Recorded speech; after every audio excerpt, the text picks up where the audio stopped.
Okay, so when I had one business, I was pretty much as you described. I was the in-house lawyer, I was the MD, I was the salesperson, I was the HR person, all of those things.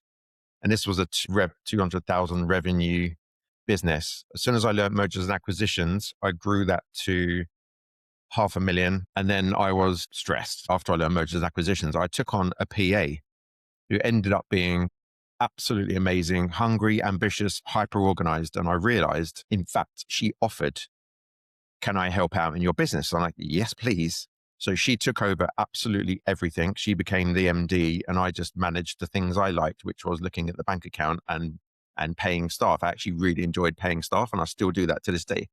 I mean, that business is now doing just over 2 million revenue. And I spend an hour, 2 hours a month on that company. And every business I've ever got involved with, I don't run them anymore because I realized I'm actually not very good at running a business. I'm very good at the strategy and saying, I want to get to X and then putting the right people in place. So now when I buy businesses, I never buy 100% because I want to keep the key people carrying on doing what they're doing, but I'm just giving them a much bigger vision of wealth in the future. So I'm kind of setting their goals for them. I So I love set that. my own goals, but I will go into a meeting and say, look, if you sell this business, you'll get, for example, £1 million. But if we build it along with a few other companies, you'll get 2 million after you give me a percentage. So everybody wins in that scenario.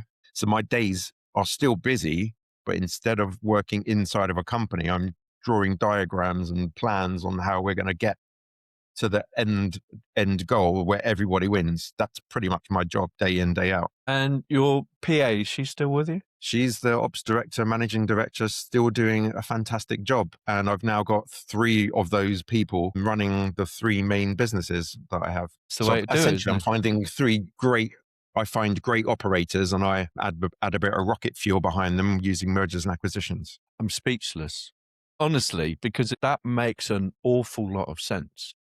Now, how do you find somebody where you can just light the blue touch paper and they take your business for you? How do you find those people?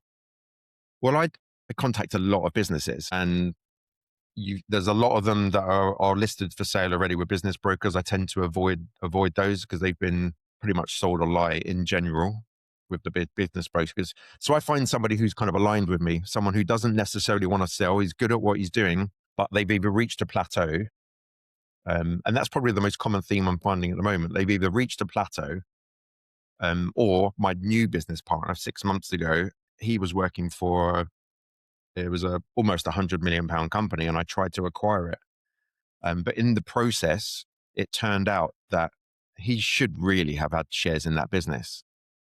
And because he didn't, and we started talking, I said, well, why don't you come and join me and let's go and build an empire. So he did join me and we are building that empire now because he's fantastic at what he does. He's got access to clients, he's got access to personnel, and I know how to go and buy businesses. So now we're going out and it's super exciting. I'm having one of the times of my life at the moment, building something with him and literally everybody wins in the process. So now we're taking the best bits of that business, the best clients and the best personnel and building something where people are happier. The culture wasn't that great in that business because the owners didn't care about the business.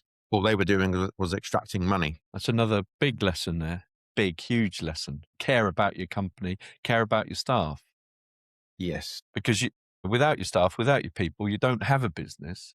So they are actually more important than your clients in many instances, in my opinion. Absolutely. A business is the team.